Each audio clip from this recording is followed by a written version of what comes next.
The animal feed that wasn't. When German female soldiers saw Americans eating horse food and then tasted it, their discovery changed everything. Corporal Anneliese Weber had spent 6 months in this Texas prisoner of war camp, and she thought she'd seen everything strange about Americans. Their excessive use of electricity, their casual waste of water, their incomprehensible abundance of food. But nothing, absolutely nothing, had prepared her for what she witnessed on that November morning in 1945 when she walked past the American soldiers' mess hall and saw them eating animal feed. It wasn't a metaphor. It wasn't an insult. It was literal. Through the window, she could clearly see American soldiers sitting at tables, eating from bowls filled with what looked exactly like the oats and grain mixture her family used to feed their horses back in Bavaria. The same pale, flaky texture, the same grain-like appearance. She stopped dead in the middle of the path, staring, her brain refusing to process what her eyes were seeing. "Are you seeing what I'm seeing?" whispered Private Johanna Richter, who'd stopped beside her. Johanna was 24, had been a clerk in the Wehrmacht administration before capture, and she'd grown up on a farm. She knew animal feed when she saw it. That's Haferflocken, oat flakes, what we fed to horses and cows. Maybe they're preparing it for animals, Anneliese suggested weakly. Maybe the camp has horses and they're eating it, Johanna interrupted, her voice filled with disbelief. Look, they're eating it with spoons, from bowls, with milk poured over it. They're eating horse food for breakfast. Anneliese felt something twist in her stomach. Not disgust exactly, but a profound cognitive dissonance. She'd been taught that Americans were wealthy, that they lived in luxury while Germany suffered. And yet here they were, these supposedly rich Americans, eating what any German farmer would recognize as animal fodder. It didn't make sense. Nothing about it made sense. "We have to tell Sergeant Müller," Johanna said. "This is important. This proves something. I don't know what exactly, but it proves something about Americans. About what they really are versus what they pretend to be." They found Sergeant Müller in the German women's barracks, doing the morning inspection. Müller was 42, career military, and she'd maintained iron discipline among the prisoners since their arrival. She listened to their breathless report with a skeptical expression that suggested she thought they'd gone mad. "You're telling me," Müller said slowly, "that you saw American soldiers eating oat flakes? The kind we feed to livestock?" "Exactly that, Sergeant," Anneliese confirmed. "With milk. From bowls. Like it was normal breakfast food." Müller's expression shifted from skepticism to something harder to read. "Come with me. Both of you. We're going to investigate this properly. If it's true, if Americans really are so desperate they're eating animal feed, this changes our understanding of everything." They walked to the mess hall together, timing it so they'd arrive during the American breakfast service. Through the windows, the scene was exactly as Anneliese had described. Dozens of American soldiers eating bowls of oat flakes with milk, some adding sugar or fruit, all of them looking perfectly content. Not desperate, not ashamed, just eating breakfast. Müller's face went pale. "Mein Gott," she breathed. "They're actually eating it.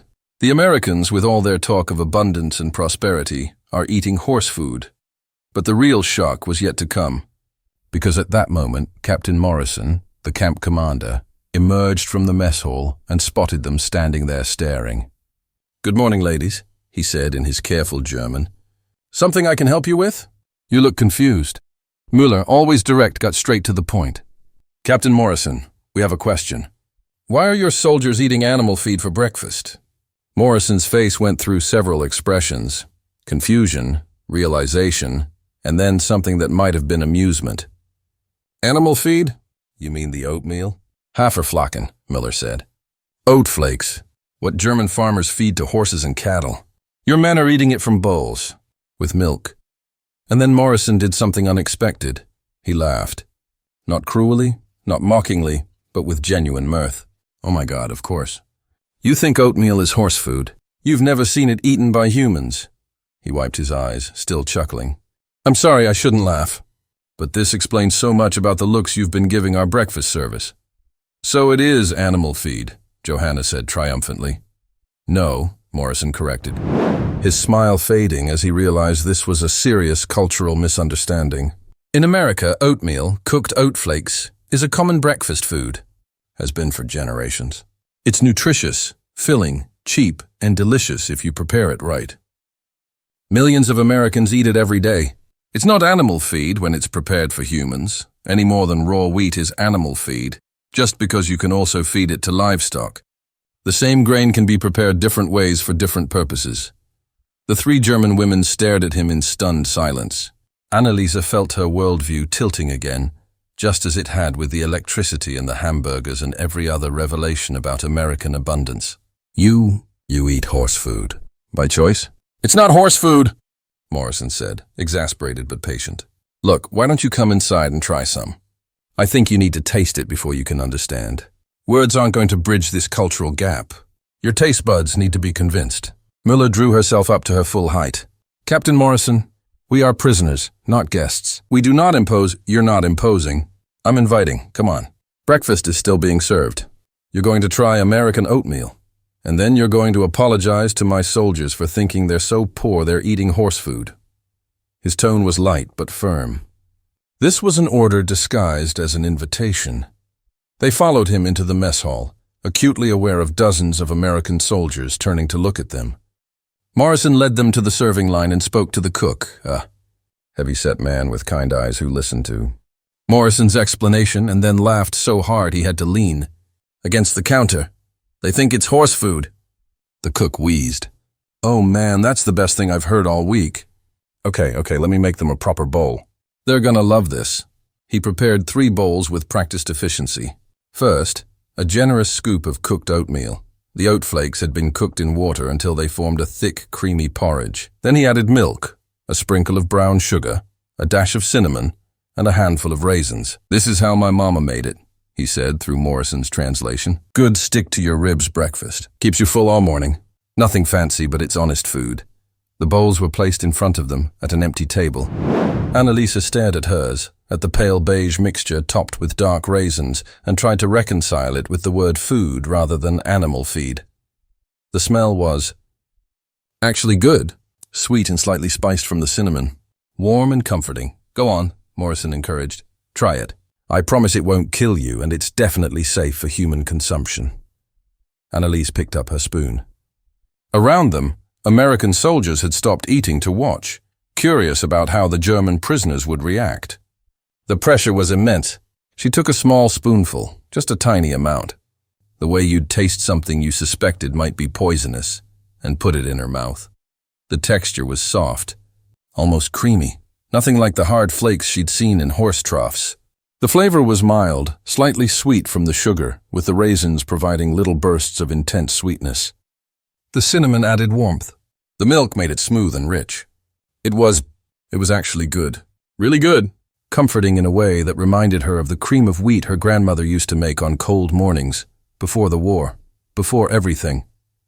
She took another spoonful. Then another. Before she knew it, she'd eaten half the bowl, and her body was responding to the nutrition, the complex carbohydrates, the warmth, the unexpected satisfaction of a meal that was both filling and pleasant. Muller and Johanna were having similar experiences. Muller's military composure cracked as she ate, her expression shifting from suspicion to surprise to something like wonder. This is actually quite good, she admitted grudgingly. It's like Grütze, but better, sweeter, more substantial. In America, we call it oatmeal, Morrison said, sitting down at their table. And before you ask, no, we don't think we're too good for horse food. We just recognize that the same ingredient can be prepared different ways. Oats for horses are raw or minimally processed. Oats for humans are rolled thin, cooked properly, and seasoned. Same grain, different preparation, different purpose. Just like wheat can be animal feed or bread, depending on how you prepare it. Johanna was staring at her nearly empty bowl with something like betrayal on her face. We fed this to horses, she said quietly. Back home, my family's farm, we had oats and we fed them to the horses because we thought they were too coarse for humans, but we could have been eating this. We could have been making, what did you call it, oatmeal? We could have been eating this instead of going hungry. Morrison's expression softened. Yes, you could have. Oats are incredibly nutritious and efficient. They grow in poor soil, survive cold weather, and provide excellent nutrition whether you're a horse or a human. In America, oatmeal is considered health food. Athletes eat it. Children eat it. Poor families eat it because it's cheap. Rich families eat it because it's healthy. It crosses all class boundaries because it's just good food. But why? Anneliese struggled to articulate her confusion. Why didn't we know this? Why did Germany treat oats as animal food while America treats them as human food? How did we get this so wrong? Because Germany was focused on the wrong things, Morrison said bluntly. Your government prioritized military spending over agricultural education, prioritized racial ideology over practical nutrition, prioritized conquest over learning from other cultures. In America, we borrow food ideas from everywhere. Oatmeal from Scotland, pasta from Italy, rice dishes from Asia. We're not afraid to eat peasant food or foreign food if it's nutritious and tastes good. But Germany, he paused, choosing words carefully. Germany got caught up in ideas about what was properly German and what was beneath German dignity. And you ended up starving while sitting on perfectly good food sources you'd relegated to animals. The mess hall had gone quiet. Every American soldier was listening now, and Anneliese realized this wasn't just about oatmeal. This was about everything: the war, the defeat, the ideology that had led Germany to ruin. And it was being illustrated through breakfast cereal. Müller finished her oatmeal and set down her spoon with deliberate care. Captain Morrison, I need to ask you something directly. Is this another lesson, like the hamburgers and the electricity and everything else? Are you deliberately showing us these things to make a point about American superiority? Morrison considered this. I'm showing you these things to make a point about systems. Not superiority, systems. America isn't superior because Americans are better people. We're not. We're just as capable of cruelty and stupidity as anyone else. But our system, democracy, capitalism, cultural openness, freedom of information, it creates better outcomes. It means a Scottish breakfast porridge can become an American staple because we're not afraid to learn from others. It means we invest in agricultural science and share that knowledge. It means even common foods get refined and improved because there's profit in making things better. He gestured at the empty bowls. This oatmeal represents something bigger than breakfast. It represents a society that's practical rather than ideological about food, that values nutrition over tradition, that's willing to eat the same grain as horses if that grain is good for us. Germany could have had this. Could have had all of this, the abundance, the efficiency, the prosperity. But you chose differently. Chose ideology over practicality. Chose racial purity over cultural exchange. Chose military glory over boring things like agricultural science and nutrition education. And that's why you lost. Not because Germans are inferior, but because your system was inferior. Your choices were inferior. And that's when something nobody expected happened. Anneliese started laughing. Not hysterical laughter, but genuine, almost relieved laughter that confused everyone in the room. We lost the war, she said through her laughter, because we were too proud to eat horse food. That's the most German thing I've ever heard. We starved because we thought oatmeal was beneath us, while Americans got fat eating the same grain we fed to livestock. It's perfect. It's terrible, but it's perfect. Her laughter was contagious. Johanna started chuckling. Then Müller, proper, disciplined Sergeant Müller, let out a snort that became a laugh. Around them, American soldiers began laughing too. Not at the Germans, but with them. At the absurdity of it all. At the tragedy and comedy of human pride and ignorance. The oatmeal incident spread through the German prisoner population like wildfire. By lunch, every woman in the camp had heard some version of the story, that the Americans ate horse food for breakfast, that it was actually delicious, that everything they'd been taught about food and dignity and what was proper for humans versus animals had been completely backwards. The reactions ranged from denial to curiosity to deep existential confusion. That afternoon, Captain Morrison made an announcement through the camp's public address system. Any German prisoners interested in learning more about American breakfast foods are invited to a cooking demonstration tomorrow morning at 0900 hours in Mess Hall B. Attendance is voluntary. We'll be showing you how to prepare oatmeal and other common American breakfast items, and you'll have the opportunity to taste them and ask questions. This is part of our cultural exchange program, designed to help you understand American life before repatriation. The next morning, Mess Hall B was packed. Nearly 80 German women showed up, far more than Morrison had expected. They filed in quietly, maintaining military discipline even in their curiosity, and arranged themselves in rows facing a makeshift cooking station where the American cook, whose name, they learned, was Sergeant Joe Rodriguez, was waiting with ingredients and equipment. "Morning, ladies," Rodriguez called out cheerfully through a translator. "Today we're going to learn about breakfast. American breakfast. And I promise you, by the end of this, you're going to wonder why Germany ever thought this food was only good for horses." He started with the basics, holding up a container of raw oats. These are oat flakes, also called rolled oats. In their raw form, yes, you can feed these to livestock. But you can also feed raw wheat to chickens, and that doesn't mean bread is chicken food, right? It's all about preparation.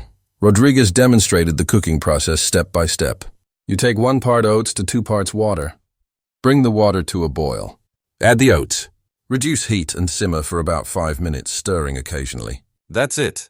That's the whole recipe. You just cooked oatmeal.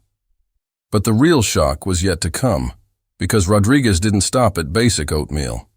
He showed them variations: oatmeal with honey and nuts, oatmeal with dried fruit, oatmeal with butter and salt for a savory version, even oatmeal baked into cookies. The point, he explained, is that oats are versatile.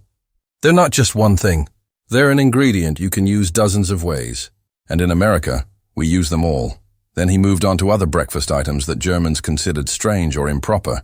Cornflakes, which many German prisoners had assumed were also animal feed, since corn was predominantly used for livestock in Germany. In America, corn isn't just for animals, Rodriguez explained. We eat it fresh, dried, ground into meal for cornbread, and processed into cereal. Cornflakes were invented by a doctor who wanted to create healthy breakfast food. Now millions of Americans eat them every morning.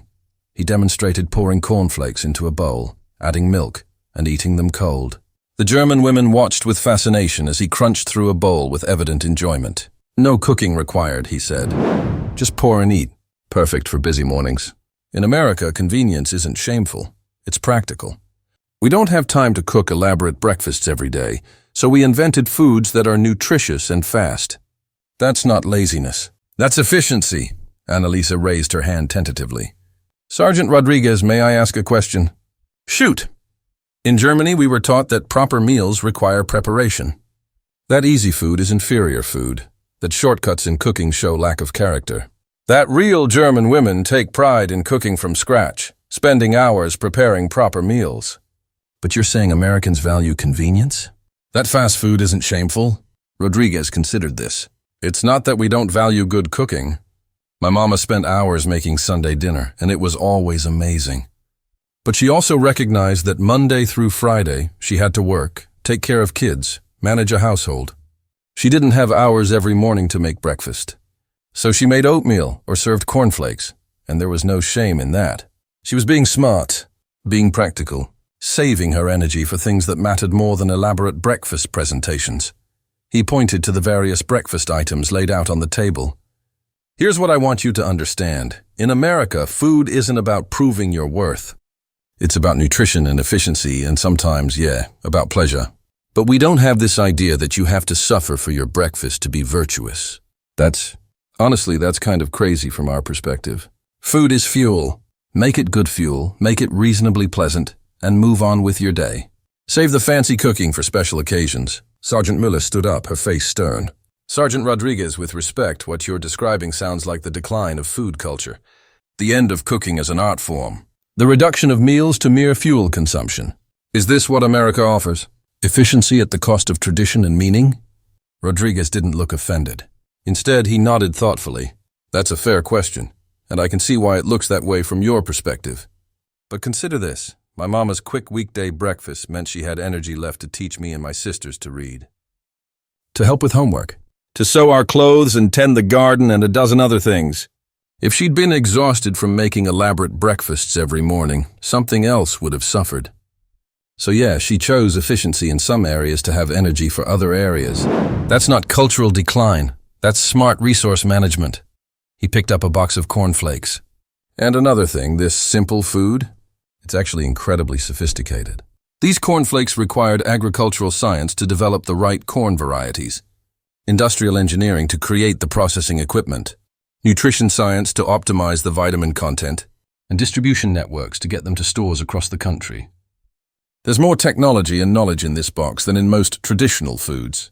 It just looks simple because all that complexity is hidden behind convenience. The room fell quiet as the German women processed this. Anneliese felt her brain reordering concepts again. In Germany, complexity had been visible. The elaborate meal preparations, the hours of labor, the obvious effort. Simple food had been viewed as inferior because the work wasn't visible. But Rodriguez was arguing that American food was actually more complex, just in different ways. The complexity was in the systems that made convenience possible, not in the individual preparation. Things were just starting to look better when Rodriguez pulled out another surprise, peanut butter. He held up a jar and grinned. "Who here has had peanut butter?" Dead silence. Not a single hand went up. "Oh man, you're in for a treat." "Okay, peanut butter. Made from peanuts, which I know you probably think are animal feed too, right? In Germany, peanuts are for livestock?" Several women nodded hesitantly. "In America, peanuts are food. Human food. Really good human food. We roast them, salt them, eat them as snacks, grind them into butter." He held up the jar. "And use that butter on bread, in cookies, in sandwiches, in dozens of ways. It's cheap, nutritious, packed with protein, and kids love it. Peanut butter and jelly sandwiches are basically the national lunch of American children." He opened the jar and the smell wafted through the room, rich, nutty, slightly sweet. He spread some on bread and held it up. "This sandwich probably costs about 5 cents to make. It provides good protein, some healthy fats, calories for energy. A child could make it themselves. And it tastes good. That's the American approach. Good nutrition that's affordable, accessible, and pleasant. Not fancy, but effective." He cut the sandwich into small pieces and passed them around. "Everyone try some. Don't worry, it's not poison, and it's definitely not animal feed." Anneliese took a piece and bit into it cautiously. The peanut butter was creamy, rich, intensely flavored. Not sweet exactly, but satisfying in a deep, fundamental way. Combined with the soft white bread, it was comforting, substantial, the kind of food that made you feel full and content. Around the room, similar reactions were happening. Women who'd expected to hate it were instead discovering that peanut butter was actually delicious. That this animal feed was somehow more satisfying than many of the proper foods they'd eaten in Germany. Johanna raised her hand. "Sergeant Rodriguez, I need to understand something. All these foods you're showing us, oatmeal, cornflakes, peanut butter, they're all things Germany had access to. We had oats, we had corn, we had peanuts. So why didn't we develop these foods? Why did America turn these ingredients into human food while Germany relegated them to animals?"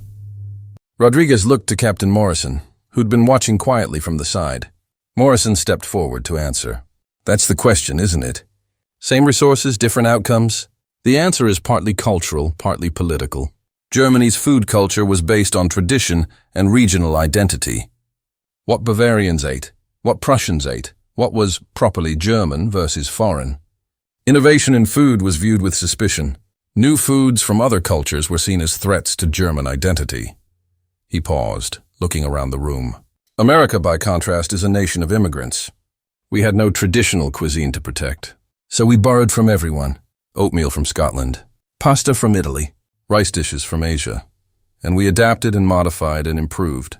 We approached food pragmatically. Is it nutritious? Is it affordable? Does it taste good? If yes to all three, we adopted it. We didn't care if it was traditionally American, because nothing was traditionally American. We invented our tradition by stealing the best ideas from everyone else." Miller stood again. "So what you're saying is that Germany's food problems were caused by cultural conservatism? By being too attached to tradition?" "Partly," Morrison agreed. "But also by your government's priorities. The Nazi regime could have invested in agricultural science, in nutrition education, in teaching people how to use available resources efficiently. Instead, they invested in military expansion and racial ideology. They told you that hardship built character, that suffering for the folk was noble. They turned scarcity into a virtue because they couldn't or wouldn't create abundance. America chose differently. We invested in agricultural science. We taught home economics in schools. We developed food processing industries. We built distribution networks. We made abundance a goal, not something to be ashamed of. He pointed to the breakfast foods on display. Every one of these products represents investment in civilian welfare. Investment in making ordinary people's lives better. That's what America did with our resources. Germany could have done the same. You had smart people, good land, strong work ethic. You just needed leadership that valued feeding children over building tanks.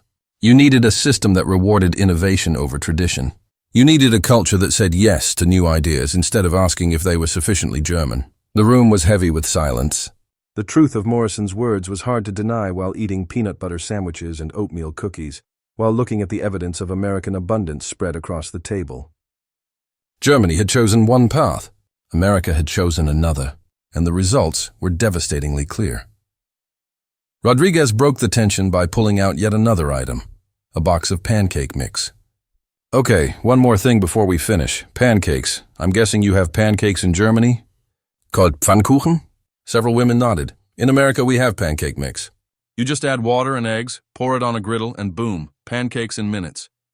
No measuring flour and sugar and baking powder. It's all pre-mixed.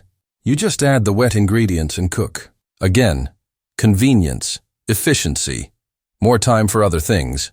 He demonstrated quickly, mixing up batter and pouring it onto an electric griddle, another marvel that made several German women gasp. Within minutes, he had a stack of golden pancakes. He topped them with butter and maple syrup and passed out pieces. Anneliese bit into hers and nearly moaned.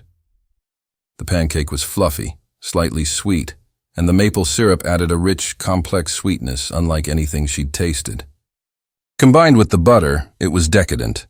It was excessive. It was wonderful. In America, Rodriguez said, Sunday morning pancakes are a tradition. Dad makes pancakes while Mom gets ready for church. Kids sit at the table waiting, excited because pancakes mean it's the weekend.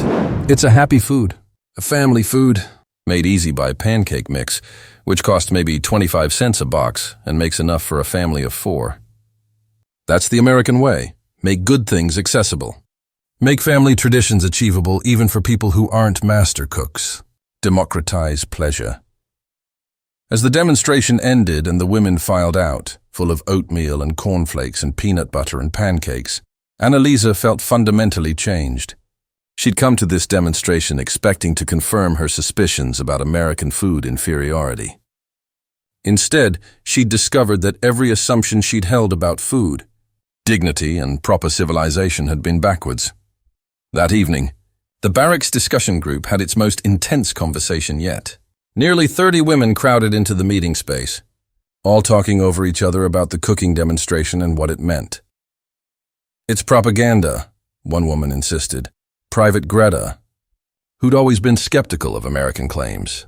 They're showing us their best side to make us feel inferior, to make us grateful for occupation, to convince us that American ways are better than German ways. But is it working? Johanna asked bluntly. Are they lying? I ate that oatmeal. I tasted that peanut butter. Those things are real. The abundance is real.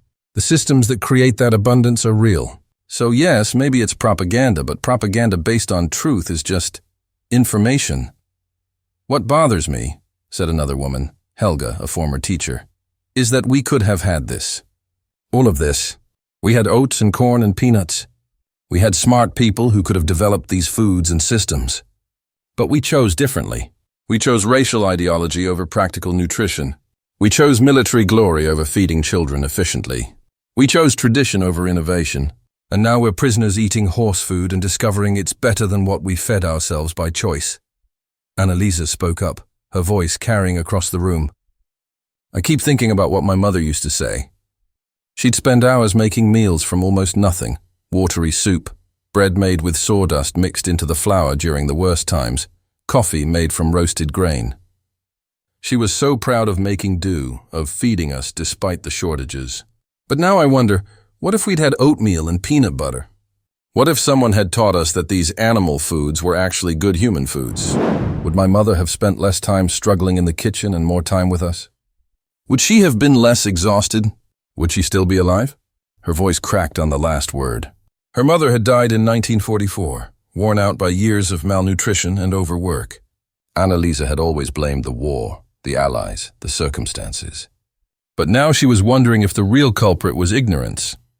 Preventable ignorance maintained by a system that valued ideology over practicality. The Americans aren't just showing us their food, Miller said slowly. She'd been quiet throughout the discussion, but now she spoke with the weight of her authority. They're showing us a different way of thinking, a way that prioritizes results over ideology, that values what works over what's traditional, that asks, does this feed people efficiently? Instead of, is this properly German? That's the real lesson. Not that oatmeal is delicious, though it is, but that the mindset that created American oatmeal is different from the mindset that kept us feeding oats only to horses. She looked around at all of them. When we go home, and we will go home soon, we're going to face a choice. We can cling to the old ways, the traditional ways, the properly German ways that led us to defeat and starvation. Or we can learn from this, can accept that maybe, just maybe, there are better ways to do things. Ways that other cultures developed that we should adopt. Ways that prioritize feeding people over maintaining traditions. That's what this cooking demonstration was really about. Not pancakes, but paradigm shifts. The weeks following the cooking demonstration brought an unexpected change to the camp. Captain Morrison, seeing the genuine interest the German women had shown, arranged for weekly cooking classes. Each week, Sergeant Rodriguez taught them about different American foods. Not fancy cuisine, but practical everyday meals that ordinary Americans ate. Meatloaf, macaroni and cheese, tuna casserole, chili, simple, efficient foods that required minimal ingredients and produced maximum nutrition. But the real shock was yet to come. Because in mid-December, Morrison made an announcement that stunned everyone. The German prisoners would be allowed to prepare their own breakfast once a week, using American ingredients and equipment. We want you to learn these skills, he explained through translators. When you go home, you'll face food shortages, rationing, limited resources. If you know how to make nutritious meals from simple ingredients, you'll be better equipped to survive. This isn't charity, it's practical education. The first week of the program, Anneliese volunteered to be part of the cooking team. 6 German women, supervised by Rodriguez but allowed to work independently, preparing breakfast for the entire prisoner population. They decided to make oatmeal, the food that had started everything, but their own version, adapted to German tastes. Working in the American kitchen was surreal. Electric stoves that heated instantly and maintained precise temperatures. Running water, hot and cold, at multiple sinks. Refrigeration for keeping ingredients fresh. Measuring cups and spoons standardized so recipes could be replicated reliably. It was like cooking in a dream, where everything worked perfectly and resources were abundant. In my mother's kitchen, Anneliese said as she measured out oats, we had one wood-burning stove that we had to feed constantly. Water from a hand pump in the yard. No hot water except what we heated ourselves. No refrigeration except a cold cellar in winter. No standardized measurements. Everything was a handful or enough, or until it looks right.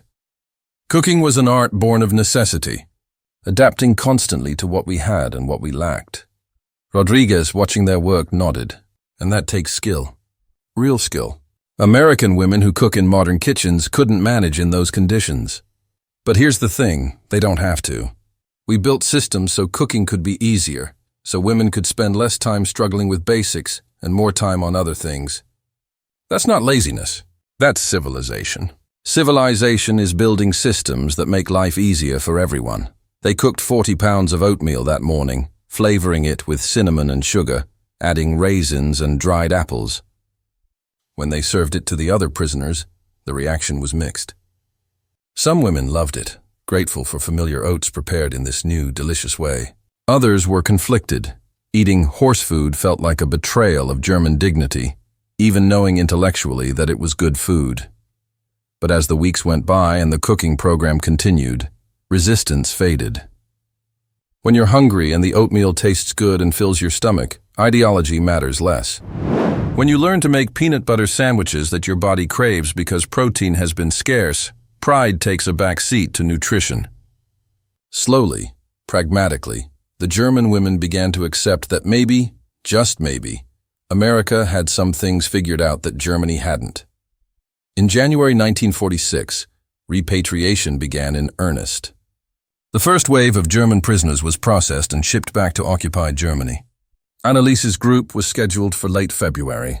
As the departure date approached, Captain Morrison arranged a final cooking class, not to teach new recipes, but to give each woman a handwritten cookbook to take home. These recipes, Morrison explained, are simple, nutritious, and designed for scarce resources. We've adapted them based on what we know is available in Germany right now. Oatmeal that can be made with minimal sugar. Cornmeal mush that requires only water and salt. Potato dishes that stretch a few potatoes into a full meal.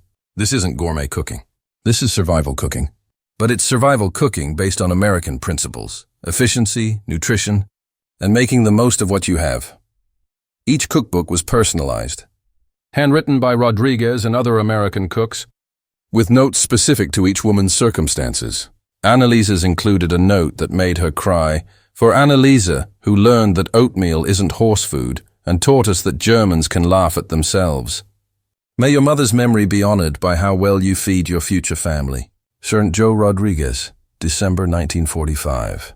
The cookbook became Anneliese's most precious possession, more valuable than the few Reichsmarks she'd saved, more important than her military documents, more meaningful than anything else she owned. It represented hope, proof that she'd learned something valuable from this strange year of captivity. Evidence that defeat didn't have to mean destruction, that enemies could become teachers, that pride could be set aside in service of survival. On her last night in the camp, Anneliese lay in her bunk thinking about everything she'd learned. About oatmeal and cornflakes and peanut butter. About electric stoves and refrigeration and standardized measurements. About systems and choices and the difference between tradition and progress. And she thought about her mother, working herself to death in a kitchen with inadequate tools, limited ingredients, and no knowledge that things could be easier. "I'm going to tell them," she said aloud in the darkness. "When I get home, I'm going to tell everyone about this. About how we thought oats were only for horses while Americans were making breakfast from them. About how we starved while sitting on resources we didn't know how to use. About how the enemy fed us better than our own government did. And maybe some people will listen." From the bunk below, Johanna's voice came. "They won't want to hear it. They'll call you a traitor, an American sympathizer. They'll say you were brainwashed." "Probably," Anneliese agreed. "But I'll tell them anyway. Because the alternative is watching another generation of German children go hungry because we're too proud to eat horse food. The alternative is watching mothers work themselves to death because we don't invest in modern kitchens and efficient cooking methods. The alternative is choosing ideology over full stomachs. And I can't do that. Not anymore. Not after tasting the oatmeal." The journey home was everything she'd feared. Crowded ships, bureaucratic processing centers, the shock of seeing Germany's devastation up close. Bremen was rubble. Hamburg was rubble. Berlin was rubble beyond comprehension.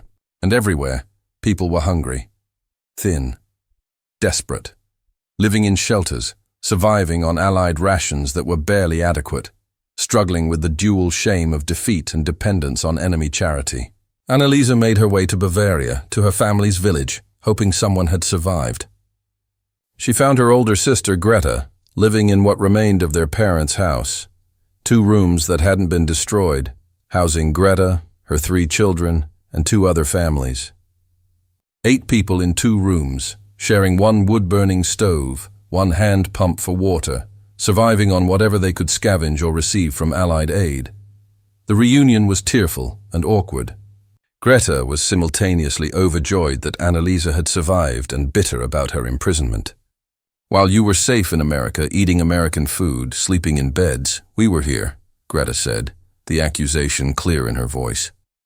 "We were starving, being bombed, watching the children waste away.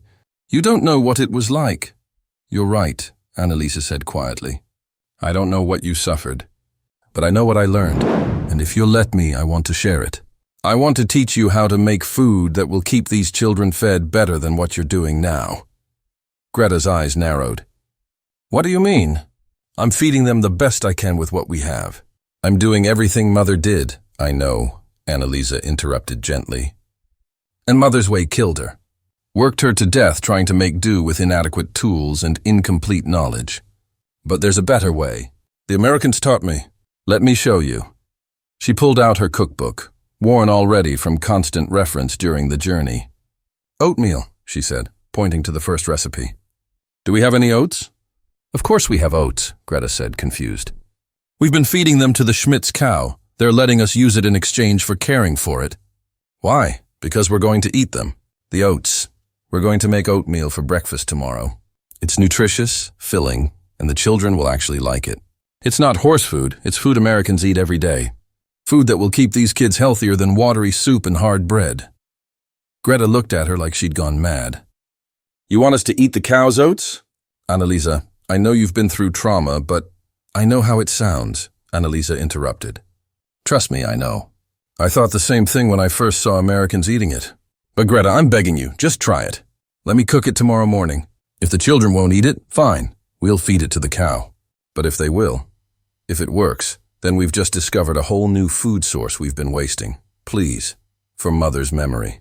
Let me try. The next morning, Anneliese woke early and made oatmeal in the cramped kitchen, using Rodriguez's recipe adapted for limited resources: oats, water, a tiny bit of saved sugar, whatever dried fruit they had. The smell woke the children, who crept in curious and hungry. What's that? Asked Greta's oldest, a boy of 8 who'd forgotten what varied food smelled like. American breakfast, Anneliese said. It's called oatmeal. Want to try? The boy looked at his mother for permission. Greta, her face tight with disapproval but willing to indulge her sister, nodded. The boy took a tentative bite. His eyes widened. He took another bite. Then another, faster now, the hunger of years driving him to eat this strange new food that actually tasted good and made his stomach feel full. Within minutes, all 3 children were eating eagerly, along with the 2 other families sharing the space. Even Greta tried it, her expression shifting from suspicion to surprise to reluctant acceptance. This is actually quite good, she admitted. It's like the grütze Mother used to make, but better. More filling, and it was so simple. Just oats and water and a bit of sugar. Why didn't we know about this? Because Germany was too proud to learn from others, Anneliese said. Too attached to tradition to accept that sometimes other cultures have better solutions. Too focused on what was properly German to notice that we were starving while sitting on perfectly good food. But we can change that. We can learn. We can adapt. We can rebuild Germany into something better than what it was. Over the following weeks and months, Anneliese became a sort of informal nutrition educator in her village. She taught women how to make oatmeal and cornmeal mush, how to use peanuts if they could get them from Allied rations, how to stretch scarce resources using American efficiency principles. Some women rejected her teachings, too proud, too bitter, too invested in the old ways. But others listened. Younger women especially, mothers desperate to feed their children, people willing to set aside ideology for full stomachs. And slowly, imperceptibly, the village began to recover. Not just physically, but mentally. The women who learned these new cooking methods found they had more energy, spent less time struggling in inadequate kitchens, could feed their families more nutritiously. The children grew stronger, healthier, less hollow-eyed. And with better nutrition came better capacity to work, to rebuild, to imagine a future beyond mere survival. But the real shock was yet to come. In 1948, 2 years after her return, the Berlin airlift began. American and British planes dropping food and supplies into blockaded Berlin. The supplies included oats, cornmeal, peanut butter, all the foods Anneliese had learned about in Texas. All the horse foods that Germany had finally, desperately, learned to recognize as life-saving human nutrition. Anneliese stood in the village square when the supply trucks arrived, distributing Allied aid that included these ingredients. And she cried, not from sadness but from validation. Everything she'd been teaching, everything she'd learned, everything Rodriguez and Morrison had tried to show her, it was all vindicated now. The Americans were literally airdropping oatmeal into Germany, saving millions from starvation with the same horse food Germany had once been too proud to eat. She organized cooking classes in the village, officially this time, with support from the local occupation authorities who were thrilled to have a German who could teach other Germans how to use the aid supplies effectively. Her cookbook, Rodriguez's handwritten recipes, became the basis for mimeographed instruction sheets distributed throughout Bavaria. American Survival Cooking for German Kitchens, the title read, and it was eagerly grabbed by women desperate for solutions. By 1950, Anneliese had taught hundreds of women. By 1955, thousands. She became a minor celebrity in reconstruction circles, the German woman who'd learned American cooking in a POW camp and brought those lessons home. Journalists interviewed her. Educators sought her advice. Young women training to be teachers asked for her instruction methods. But the most meaningful moment came in 1960, 15 years after that first oatmeal breakfast in Texas. She received a letter from America, forwarded through multiple addresses, somehow finding her in Bavaria. It was from Sergeant Rodriguez, now retired, living in New Mexico with his family. Dear Anneliese, the letter read, translated from his careful German. I heard through military channels about the work you've been doing in Germany. Teaching women to cook with oats and cornmeal. Helping families learn efficient nutrition. I can't tell you how proud this makes me. That morning when you called oatmeal horse food, I was trying not to laugh. But watching you learn, watching you accept that you'd been wrong, watching you take that knowledge home and multiply it, that's the best outcome I could have imagined. My mama always said cooking is love made visible. You've taken that love across an ocean, across a cultural divide, across the bitterness of war. You've fed families who were starving not just from lack of food, but from lack of knowledge. That's heroic work. That's rebuilding civilization one breakfast at a time. I hope you're eating oatmeal still. I hope you're teaching your nieces and nephews that there's no shame in efficient nutrition. That practicality beats ideology every time. That the measure of food is whether it nourishes people, not whether it fits some preconception of dignity. And I hope you know that you made a difference. That day in the cooking demonstration, I was just doing my job. But you took that job and turned it into a mission. You helped rebuild Germany, one bowl of oatmeal at a time. Your mother would be proud. Hell, I'm proud and I barely know you. Keep cooking. Keep teaching. Keep choosing nourishment over pride. That's how we build a better world. People like you, refusing to let ideology stand between hungry children and available food. With respect and admiration, Joe Rodriguez, Anneliese kept that letter for the rest of her life. She died in 1989, just months before the Berlin Wall fell, in a Germany that was prosperous, democratic, and thoroughly comfortable with oatmeal. Her nieces inherited her cookbook, Rodriguez's original, plus decades of her own additions and adaptations. They donated it to a museum of post-war reconstruction, where it sits now in a glass case. A handwritten cookbook from an American sergeant to a German prisoner, a document of how enemies became teachers, how pride gave way to pragmatism, how a nation learned that sometimes the most important lessons come wrapped in packages you'd previously dismissed as animal feed. The museum placard reads, Cookbook, circa 1946, given to Corporal Anneliese Weber by Sergeant Joe Rodriguez, U.S. Army, Texas POW camp. This cookbook represents the cultural exchange that aided Germany's post-war reconstruction. Its recipes, simple, efficient, nutritious, taught German women to prepare foods previously considered beneath human dignity. In doing so, it symbolizes the paradigm shift from ideology to practicality, from tradition to innovation, from pride to survival. The oatmeal that begins this cookbook was once called horse food by German prisoners. Today it is recognized as the nutritious, economical, and delicious breakfast it always was. The lesson applies beyond cooking. Sometimes the most valuable resources are the ones we've failed to recognize, and sometimes the most important education comes from unexpected sources. Anneliese Weber spent 40 years teaching these lessons, feeding families, and rebuilding her nation one breakfast at a time.